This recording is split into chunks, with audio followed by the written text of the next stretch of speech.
Good afternoon, and thank you for joining us. AHOLA is here to help you confidently move forward, navigating the uncharted waters of this new legislation that is coming into law today.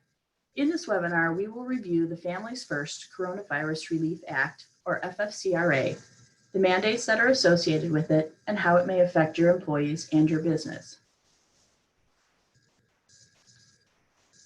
With the FFCRA legislation comes new mandated emergency sick pay. Because there are tax implications and downstream effects of these types of pay, it is very important that only qualified FFCRA leaves be paid out under the first several codes that we will discuss today. FFCRA sick pay is exempt from the employer matching portion of Social Security, and wages paid under these headings will be used to determine tax credits against the 941. Another important point to consider is that though retention requirements have yet to be clearly defined, employers should retain documentation to prove that sick pay wages taken as tax credits do indeed qualify under the FFCRA. It is also important to note that FFCRA qualified leaves only apply to leave taken after the effective date of April 1st, 2020. And cannot be applied retroactively. So let's discuss the different earnings codes and their functions so you may determine what, if any, new earnings need to be added to your account. As always, please contact your dedicated payroll processor to add any new earnings codes that we're about to discuss. So here's an overview of the FFCRA earnings that we will be discussing today. This chart gives us a visual representation of the different scenarios that are and the applicable earnings types. The first FFCRA qualified earnings code has been named COVID-Sick EE. The EE abbreviation designates that this is for the employee being affected. Wages paid under this earnings code will be exempted from the employer matching Social Security tax and will not record wages on the employer side for Social Security. These wage amounts will accumulate towards the tax credits to be taken against future 941 payments. So when would we use code COVID-Sick EE? This code is only used when the employee is unable to work because they are caring for themselves. The three absence reasons you see here, and only these three, are eligible for FFCRA sick pay. In these situations, the employee is entitled to a maximum of 80 hours for full-time employees paid at their regular rate of pay. Part-time employees are entitled to a leave that is equivalent to their average number of work hours in a 2-week period, paid at their regular rate. This earnings code is limited to a maximum payout of $5,110. Any employees whose regular rate exceeds $511 per day will cap out and only receive the maximum payout. The next FFCRA qualified earnings code is called COVID-Sick Family. Wages paid under this earning will also be exempted from the employer matching Social Security tax and will not record wages on the employer side for Social Security. Just like the employee sick pay, these wages will accumulate toward the tax credits to be taken against future 941 payments. Unlike the employee code, this code is set to systematically to pay only 2/3 of the regular rate of pay. This code will reference the regular rate and calculate at 0.6667 of the regular rate. Sick time taken for these situations, where the employee is caring for a family member or anyone other than themselves, is paid at 2/3 of their regular rate. The employee is entitled to a maximum of 80 hours for full-time employees. Part-time employees are entitled to leave for their average number of work hours in a 2-week period. This earning code is limited to a maximum payout of $2,000. Do keep in mind that while employees could potentially split pay between the two types, employee and family, depending on their situation, and though it would be rare to split, the maximum amount to be paid to an employee and the maximum that you can claim tax credit for is 80 hours or the equivalent for part-time per employee.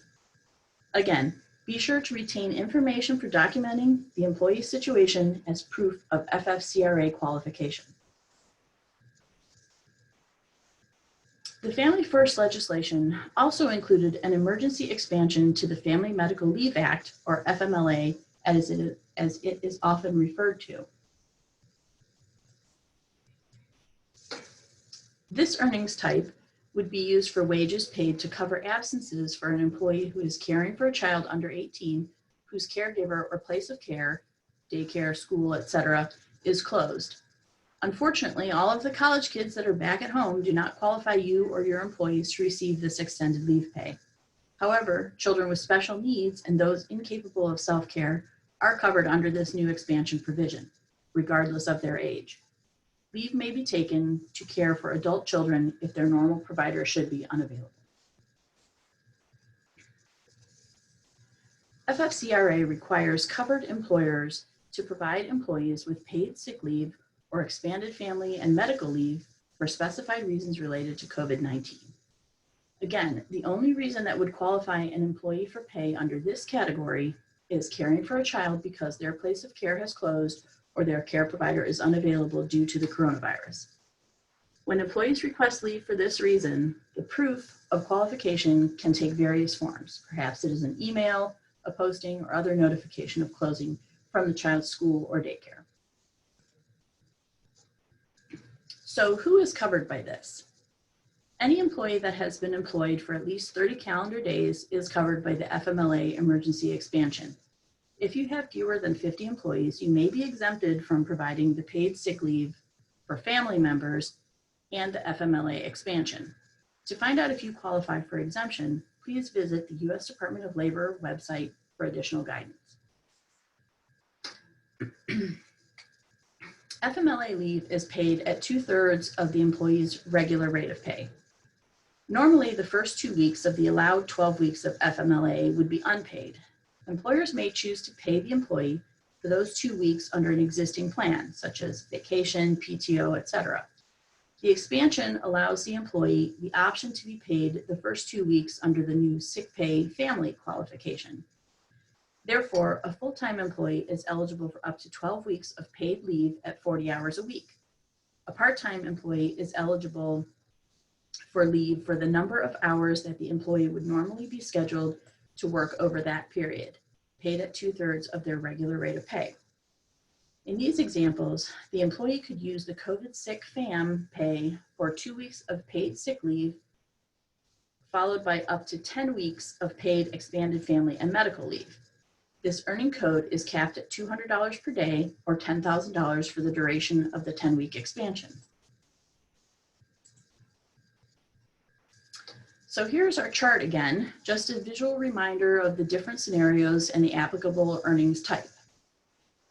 This chart will be included in our post-webinar documentation, which will also include a compilation of the questions received in the chat along with their answers. That information will be sent out to all registered attendees. If you are not currently doing business at normal, but you are continuing to pay your employees, or you are paying out sick leave or additional payments for any other reason other than those specifically listed as FFCRA qualified, you should not use the COVID sick EE, COVID sick family, or COVID FMLA codes. If you would like to track these irregular payments that are being made due to the coronavirus pandemic, please contact your dedicated processor. They will be happy to set up a new earnings code to track these additional COVID-related payments. So what else is going on with this legislation? On March 27th, 2020, the U.S. House of Representatives passed the Coronavirus Aid, Relief, and Economic Security Act, or the CARES Act. This $2.2 trillion, that's trillion with a T, stimulus measure is the largest federal response in history. It is intended to provide much needed relief to the American people and businesses in response to the COVID-19 outbreak.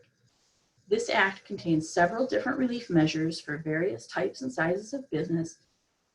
In order to take advantage of these measures in a way that is best for your particular business, we recommend that you contact your CPA or trusted business advisor to seek their guidance about which programs or assistance plans will best suit your situation.